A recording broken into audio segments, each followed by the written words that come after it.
చంద్రగ్రహణం కారణంగా నిన్న మధ్యాహ్నం మూసివేసిన తిరుమల శ్రీవారి ఆలయాన్ని ఈ రోజు తెల్లవారుజామున 3 గంటలకు తిరిగి తెరిచారు టీటీడీ సిబ్బంది. సుప్రభాతంతో ఆలయ తలుపులు తెరిచి శుద్ధి పుణ్యాహవచనం నిర్వహించారు.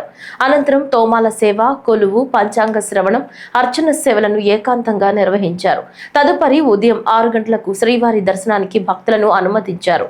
అలాగే తిరుమలలో అన్నప్రసాద వితరణ కేంద్రాలు తెరిచి భక్తులకు అన్నప్రసాదాన్ని టీటీడీ అందజేస్తోంది.